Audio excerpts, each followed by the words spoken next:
Hey, Ginger, love the name. Love the name of the show. Oh, well, thank you. Well, the name came with. I can take credit for the show name, but Yeah, that's what I told people at the premiere of the movie. It's like, hey, this film would not have been possible without my parents. exactly. Yeah, it kind of started there.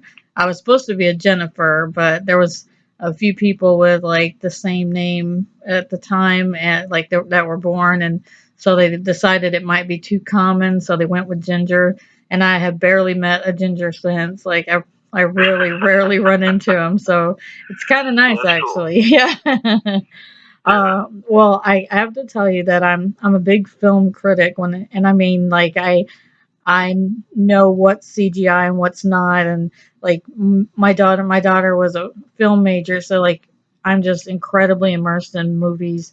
And so I will tell you that this is one of the best faith films I've seen in a long time. Oh, Um, thank you. it was, and I was already a fan of Tiffany's of Plum's, Beautifully Broken, her song, and so Hmm. I wondered at the when I first got the pitch, I was like, I wonder if there's a connection. I was like, yes, not only is there a connection, but they got other artists to come in and do other Yeah. versions. Oh, Yeah. like a beautiful title. I just thought that title was so amazing. So, Well, thank um, you. That's wonderful for you to say. I cried through the whole thing. Like I cried happy, I cried sad. I just Yeah. Well, me too. yeah, like I It's cried the been a whole. 3 year journey of tears. I felt better after watching it. I felt like I got my, months worth of crying or a year maybe, Well, all done at that's once. wonderful. I mean, thank you so much for sharing that. That's really that's what motivates me and drives me. Is just it's not about awards or any of those accolades. It's really about moving and touching people, and that's what I seek in the music videos I've done. And I'm so I felt that the God had breathed in my heart to do something on a larger format beyond music videos. And I'm like, okay, God, well, you can only make that happen. And to hear that kind of feedback, to go and to screenings and to hear people say, this was my story. I experienced this, and thank you for making this movie. That's what it's all about. Well, and the young girl in the States, that was me at like 14. And Mm-hmm. my mom didn't know until I was in my 30s that it happened. Mm-hmm. So Yeah, I could totally see, people are like, why wouldn't she just tell her parents?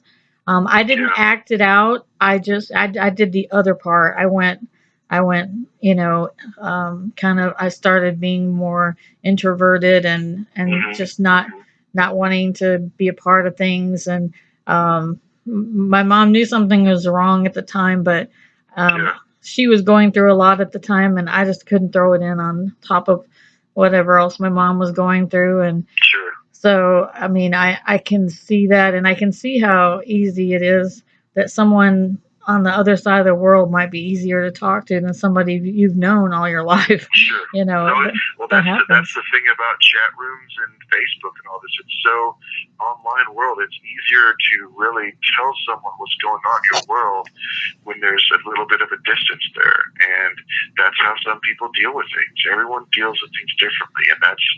I mean, I don't want to sell the movie, but that is what one thing that's this movie presents is different people go through different challenges and how do they process them, how they live their life through them, and hopefully, and in all sincerity, Ginger, I hope that the film touched you in some way that was able to help you process that, because we've heard similar stories to yours. A woman came up to Randy when we were doing a screen. She goes, you know what? I lived that experience. She goes, and the hard thing is I never told my father. And Randy's like, you can tell him. And he's like, he died. And Randy's like, Oh, Randy teared up, and he's just like, I'm getting emotional now. It's you can still talk to him, you can still tell him, and that's why you do these kind of movies. That's really the motive, is to bring healing. And I know the Randy Hartley that is in the movie, and the man that's behind this film, and his heart is so genuine and rich and real that I just want to do justice to the story and get this story out to people so that they can experience what he went through and hopefully find some healing in their lives. and what's really unique about it is it's kind of an unbelievable story. It's kind of really like, can this really happen? It sounds like a movie setup, but Yeah. when you know God, the more kind of unbelievable it is, the more you know it's God, you know? Well, yeah, and Randy says that all the time. He goes, this is a true story that you wouldn't believe if it was in a Hollywood script, but God didn't write the script. I mean, but Hollywood didn't write the script. God did, and he says that all the time. He goes, you wouldn't believe it if it was in a movie, if it were in a Hollywood script, but God wrote this script. So, and the crazy thing is, like last night, we had the premiere, right? And we had it at a place called the Factory in Franklin, and no one knew this but Randy and William. And Randy said, one of the reasons we're at the factory tonight is many people don't know this, but when William came to America, his first job was sewing mattresses together in this factory. Wow. And it's like mind blowing. It's like even back then, God was working through William's life to the point of making a movie about this unsung hero, this quiet, humble hero, and the place where the movie's premiered years later. It's just incredible, you know. So God will blow our minds if we allow Him to guide our steps. And you know, with a lot of faith films, as much as I'm like rooting for every single one of them, like sometimes they fall a little flat and get a little cheesy, only because the budget's so low and maybe actors don't have a lot of experience. But you pulled it off. Like it didn't feel cheesy; it felt real, and you made scenes that were like ugly, you know, I don't want to give it away, but Yeah, ugly aspects of some things that went on in their lives. But you did it so it was implied. You knew what happened. I don't know why like TV and Hollywood don't get this. We don't have to see it all. We can get it. You know, like you can right, you can imply what it's going to happen without showing it, and then you get these kids, you know, like you can take your young kids to see this, your preteens, and when they start asking what happened, then you can tell them, you know, but then it's right. on you. Like they didn't have to see something played out, you know, then you yourself can, you know, fill in the blanks. And it has just as much impact to scale that back and let people just kind of imply what happened. And I appreciate that.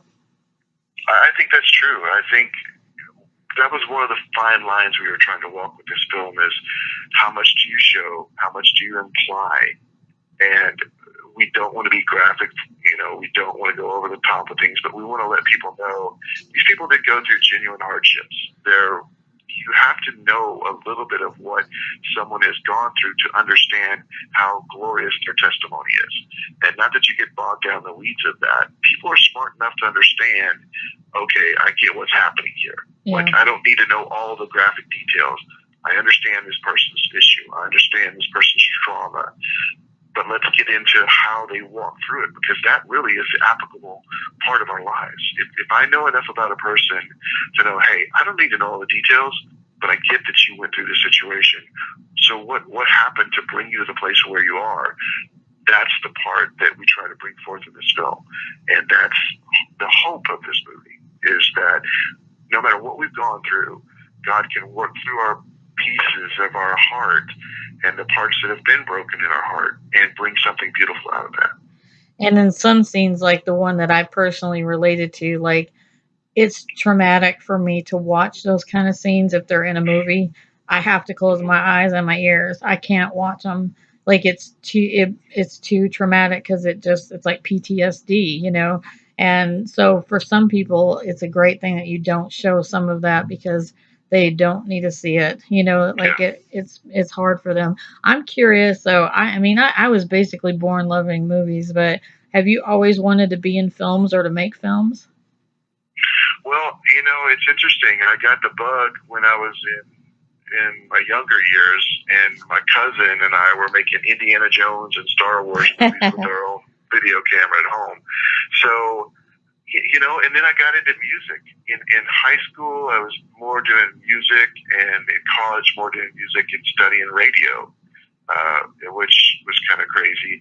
But then I ended up taking some video and film courses, and it just kind of stuck. And then I went into advertising, and then worked in the ministry, and then volunteered to help a friend at a music festival, and ended up editing DC Talk Free at Last, the movie. And it just kind of, my music background and my film background just kind of wove together into making music videos.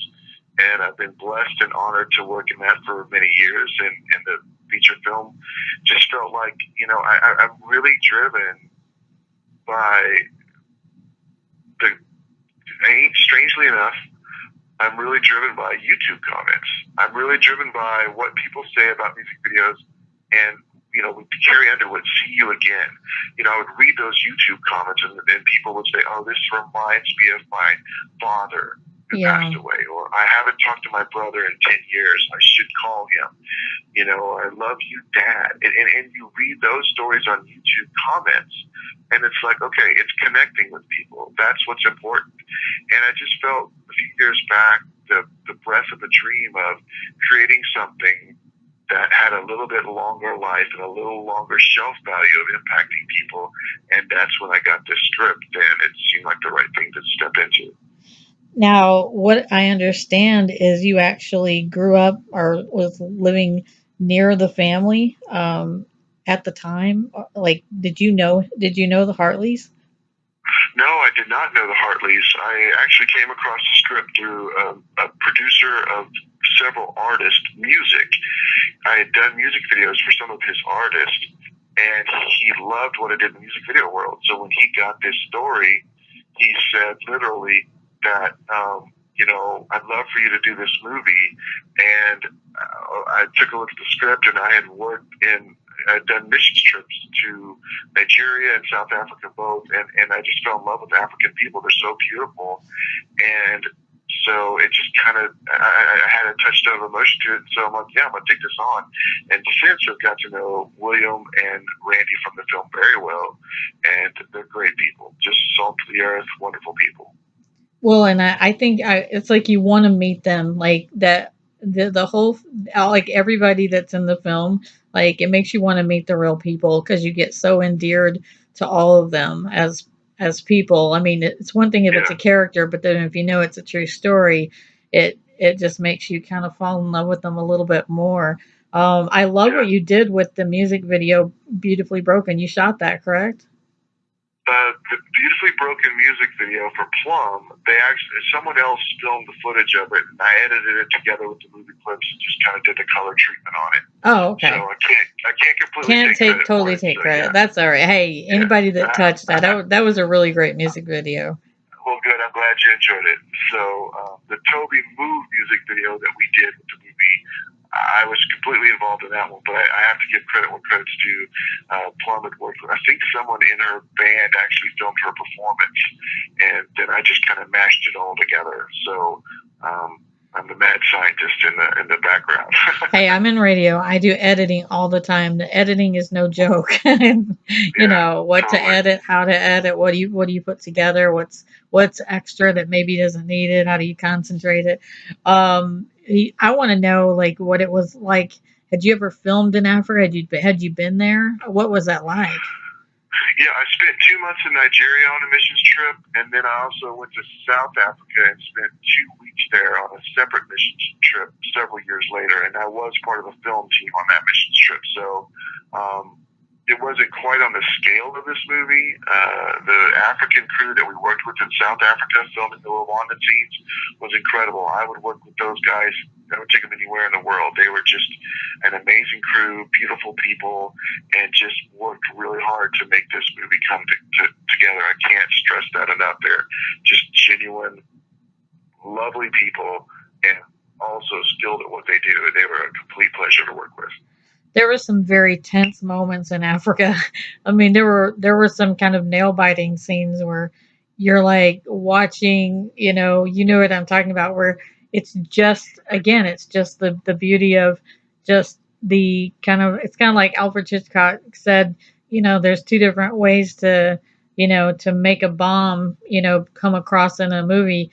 You can have a bomb and watch everybody see the countdown and run, Or he said, but if they put the bomb under a desk, and have everybody sit there going, is it going to go off? That's sometimes more impactful. And there's moments in Africa where I was like, yeah, that bomb is about to go off, and I didn't know the story, so I'm glad I didn't, because then I was taken by surprise by some of these glorious moments of forgiveness and God just softening people's hearts into that sort of thing. I thought that was an incredible part of it, was just some of those really intense scenes, and they played them off very well, and everything was very believable about Africa, everything going on there. And I think most people are familiar with Rwanda and the Civil War, and I, growing up as an adult during that time, I was devastated. And of course, then the movie came out. Like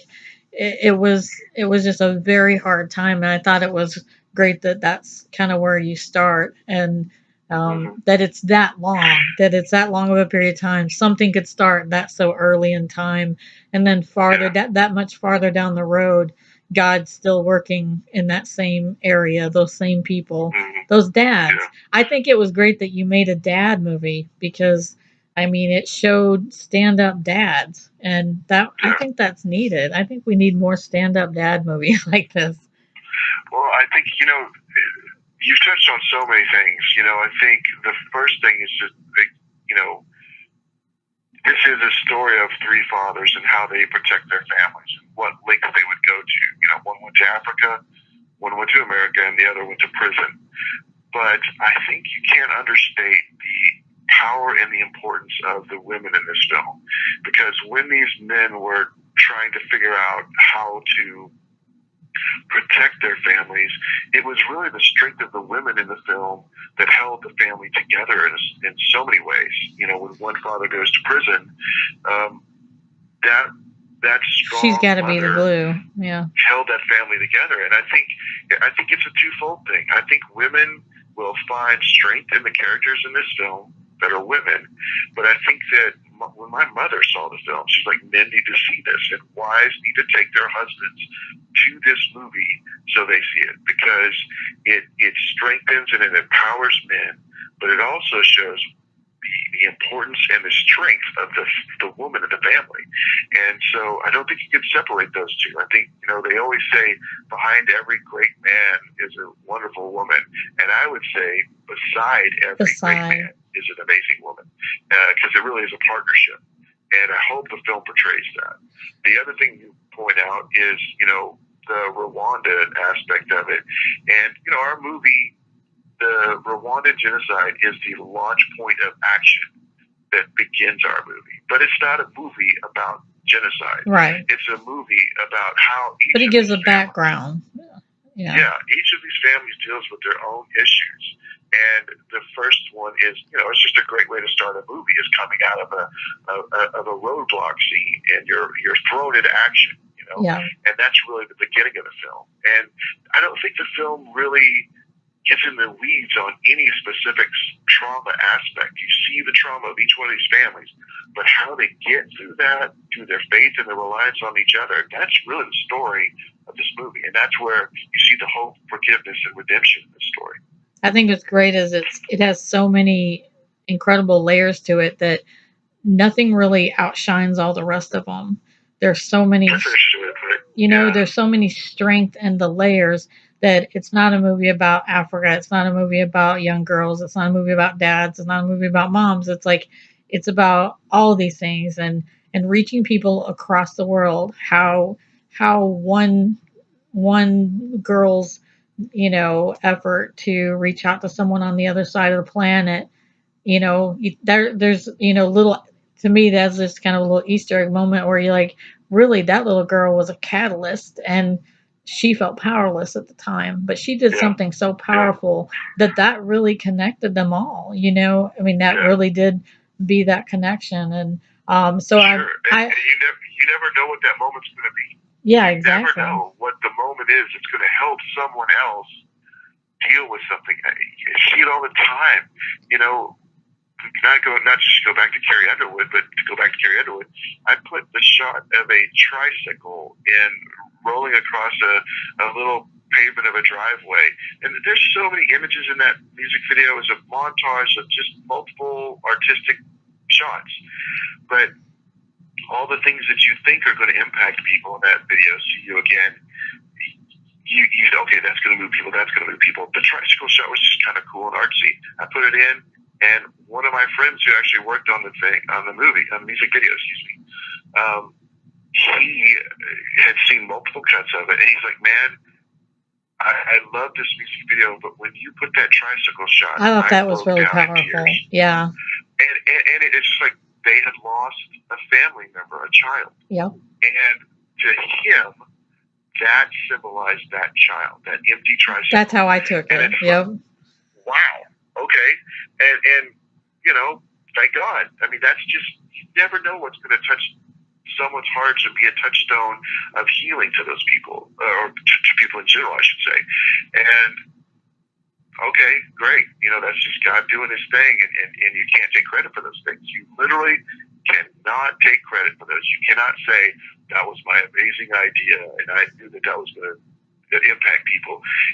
You're a fool to think that, you know, and you cut God out of the process if you arrogantly take on those thoughts. Man, there are things that God has done through my hands that are completely God, and you cannot take credit for them. Even the most brilliant filmmaker that you may be, if you open yourself up to let God flow through your work and through your hands, he will touch people in ways that you could not have scripted, and that's fine with me. I love that part of it. Well, and I noticed I know you don't want necessarily to do this for accolades, but I noticed you're nominated for a Dove Award this year, so that's still pretty cool. It's easy to say that when you've already been nominated, right? That's the awards don't mean anything to you, but I mean, it is nice to be honored, and there's no question about that. It's nice, and it means that people have seen something you've done and find value in it. That's great.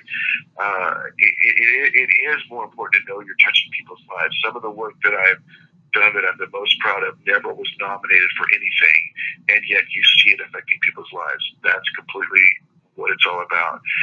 The Toby Mac music video that we were nominated for was I Just Need You, and it is an abstract, surreal, symbolic journey. And that's also fun to read the YouTube comments and see what people come back with. It's like, what does this mean? And, you know, I think it means this, I think it means that. And honestly, some of the interpretations are better than anything I could have ever come up with. And so it's a joy to read some of those comments and just see what people say. Well, it's like an art gallery. It's better to just hang the piece or put out the sculpture and let people glean from it what they feel, you know, instead of, I mean, it would be boring if you said, oh, by the way, this represents a girl riding a bicycle through Paris, you know. I mean, it's better to say, you know, because people will draw so many other things out of it, and it'll be more meaningful and emotional to them than for you to, you know, let them in on the secret, so to speak. So I'm curious. Go ahead. Some of those people are way smarter than me and figure out angles on things that I probably never would have thought of. So I'm like, okay, that makes sense. That's a cool interpretation. I like that. That's why you let God lead your hand, because he knows, like, down the road, those YouTube comments and the, you know, the impact that it's going to have. He sees that way far down the line, and we can't. So it's so much better to let him lead us. Well, I loved this film so much, and I did go back and watch the music videos that you had worked on, only because I want to see your other work. So now that I am a fan of your stuff, I want to know what's next. Well, that's a great question, and God only knows, and he ain't saying. So, the next thing really is going to be rest. We're pushing pretty hard to the finish line on this film, and we'll be doing promotional stuff after the film is released, of course. So I would just, trust that God will open the doors he wants to open, and we'll just walk through them when they present them. I mean, I just feel like life is just being open to see what God brings into your life and trust in that and see where it goes. And Beautifully Broken is in theaters across the nation on Friday, correct? On the 24th? Yes. Yeah. The movie opens on August 24th and will be in theaters across the nation. And if you go to beautifully.brokenmovie.com, beautifully.brokenmovie.com, find a list of theaters, and you reach out through our socials. Even if you know people in different cities that may or may not know if there's a theater near them, I think just reach out to people. We need to spread this film throughout the community. And I hear people all the time say, "I just wish Christian movies were better," and I just wish that Christian movies were stronger, better stories, and more real. And my challenge to that is like, well, then go support the ones that are out there, because they're not going to get better until we, as a community, come together, stand behind the entertainment that we already have, and be a voice for better culture, be a voice for stronger films. And you can't just sit on the sidelines and criticize the culture that's out there and the entertainment that's out there in the Christian media unless you get in the game and have some skin in the game and try to get involved. There, not just our movie. There's several movies coming out this fall. If you want Hollywood to hear your voice, then go to the theaters and support these type of projects. They need to know they need to know we're on the radar on this series. Like, they need to know that if they put out movies that touch on this stuff, that we'll go see it. Absolutely. They're starting 200%. To get the message slowly, but there needs to be a culture shift in Hollywood. It's a way too lenient to one side, and things like this. I will say that one thing that'll make this film stand out for people is you didn't shy away from the hard stuff, from the ugly stuff. And I think people think that some films that are Christian get cheesy because they really just dance around cutesy stuff, when this, it gets to some really ugly, hard stuff. And I don't think you can walk through this movie and not be impacted. I challenge people, if you want to see people make a difference with these movies, I'll tell you what me and my kids did one time. We were trying to help a movie get heard that was a Christian film, and we bought 30 tickets to a matinee one day for a showing, and 2 hours before it showed, we told people, you can go see the movie you came to see, or you can get a free ticket to watch something else, and then you can still see your other movie. So we gave them out in no time. And it was quick. I mean, we made sure people were really going to go see it. We're like, well, you don't have to take it, unless you really are going to see it. And, we came out a couple hours ahead of time in case people were purchasing tickets for their other showing. We just stood out there, and, I have cute kids, so that helped. But get creative. I mean, that, we have to, and share the social media, sharing your social media page, your Twitter, everything, share it across your social media. You have no idea. I mean, I didn't know about this until my friend Lori, who works the press, until she brought it to me, I didn't know anything about it. And I'm so blessed to have watched this film. And, I had a friend of mine that's one of my best friends watch it too with me, and oh my god, we couldn't talk. We're both moms, both have been wives and mothers, and it just, both of us, we lost it, in good ways though too. Not I in both. Yeah. It's a fantastic film. I really appreciated it. Well, thank you so much for your kind words, and thank you for having me on the show. And absolutely, share it on social. I mean, we are a tiny budget compared to the blockbusters that are out there that we'll be competing with. And we're the David versus the Goliath, if you will. And if there's any way that our grassroots campaign, through wonderful people such as yourself, your friends, and Facebook friends, can share the trailers that are on beautifullyBrokenMovie.com and our Facebook page, just getting the word out means the world to us, and I appreciate your time so much. Well, and we will share this interview with, we put it up on YouTube, and then we share it and tag all your social media. So we'll put it on Facebook, Instagram, and Twitter, and we'll tag all your social media, so that if anybody wants to know behind the scenes from the director what it was like to make the movie, sometimes that is cool, and they might get more interested in knowing the backstory. So we'll share that with everybody. And thank you again so much. And I'm praying for a massive release this weekend. If that may not be numbers in dollars, it may mean numbers in souls. I don't know what it is, Yes. but I pray for God's success on Friday and throughout this entire process with this movie, because it is beautiful. It is a wonderful movie. Well, thank you so much. I keep telling people if we have to have a wonderful opening weekend, because if we don't have a great opening weekend, there's not a second. Sadly, that's the way it goes now. Yeah, people don't get a chance to actually get to know it. It's gone before. Even Marvel movies and things like that, Marvel or DC, they have to hit really big, and then because a couple weeks later they're in the tiny theaters. They're not even in the regular theaters anymore. So go see it. Absolutely. Go share the social media, and good talking to you, Eric. And thank you so much for being on the show. And God bless. And we will just be praying for this movie. Thanks, Ginger. I appreciate it so much. Thank